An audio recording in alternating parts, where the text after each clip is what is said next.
Sir வணக்கம் sir. அதாவது ஈரோடு கிழக்கு சட்டமன்ற தொகுதியினுடைய இடைத்தேர்தல் நாளை காலை வாக்குப்பதிவானது நடைபெற உள்ளது. அதாவது ஈரோடு கிழக்கு சட்டமன்ற தொகுதியில காங்கிரஸ் கட்சியைச் சேர்ந்த ஈவி.கே. இளங்கோவன் சட்டமன்ற உறுப்பினராக இருந்தார். இவர் கடந்த டிசம்பர் மாதம் உடல்நலக்குறைவால் சென்னையில் மருத்துவமனையில் உயிரிழந்தார். இந்த நிலையில் ஈரோடு கிழக்கு சட்டமன்ற தொகுதிக்கு பிப்ரவரி 5ஆம் தேதி தேர்தல் நடைபெறும் என இந்திய தேர்தல் ஆணையம் அறிவித்தது. அதன்படி ஜனவரி 10ஆம் தேதி தேர்தலினுடைய வேட்புமனு தாக்கலும் ஜனவரி 17ஆம் தேதி வேட்புமனு நிறைவு என அறிவிக்கப்பட்டது.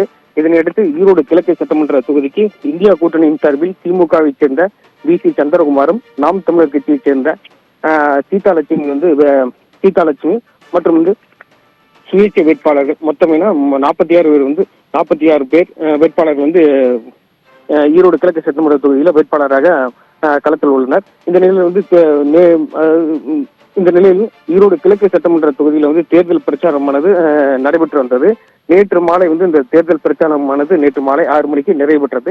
இதனையடுத்து ஈரோடு கிழக்கு சட்டமன்ற தொகுதியிலிருந்து தொகுதிக்குட்பட்டவர்கள் மட்டுமின்றி தொகுதிக்கு உட்பட்டவர்கள் தவிர மற்ற வெளியூரை சேர்ந்த தேர்தல் பணிகளில் ஈடுபட்டவர்கள் வெளியேற்றப்பட்டனர்.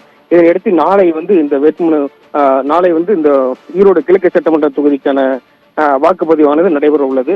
இந்த நிலையில் ஈரோடு கிழக்கு சட்டமன்ற தொகுதியில நாளை காலை 7 மணிக்கு இந்த வாக்குப்பதிவானது ஆரம்பிக்கப்பட்டு மாலை 6 மணி வரை இந்த வாக்குப்பதிவு நடைபெற உள்ளது.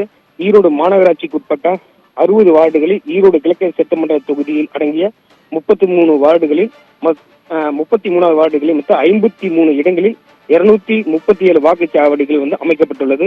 இதில் 1,09,636 ஆண் வாக்காளர்களும் 1,16,760 பெண் வாக்காளர்களும் மற்றும் 37 மற்ற பாலித்தனவர்களும் என 2,27,547 பேர் வாக்களிக்க உள்ளனர். இதற்கான தேர்தல் பணியில தேர்தல் நடத்தும் அலுவலர்கள் ஈடுபட்டுள்ளனர். இந்த இடைத்தேர்தலில் 20% கூடுதலாக 852 வாக்கு இயந்திரமும் 284 கட்டுப்பாட்டு இயந்திரமும் என 308 சரிபார்ப்பு இயந்திரம் பயன்படுத்தப்பட உள்ளது. நாளை நடைபெறும் தேர்தலுக்கு அனைத்து வாக்குப்பதிவு மையங்களும் தயார்படுத்தப்பட்டு வாக்குச்சாவடி மையங்களில் CCTV கண்காணிப்பு கேமரா பொருத்தப்பட்டு இதற்கான துணை ராணுவம் உள்ளிட்ட போலீசார் 3000க்கும் மேற்பட்ட போலீசார் பாதுகாப்பு பணியில் ஈடுபடுத்தப்பட்டுள்ளனர். 9 வாக்குச்சாவடி மையங்கள் பதட்டமான வாக்குச்சாவடியாக கண்டறியப்பட்டு கூடுதல் பாதுகாப்பு துணை ராணுவம் மற்றும் போலீசார் இந்த பணியில ஈடுபடுத்தப்பட்டுள்ளனர் என்பது குறிப்பிடத்தக்கது சார்.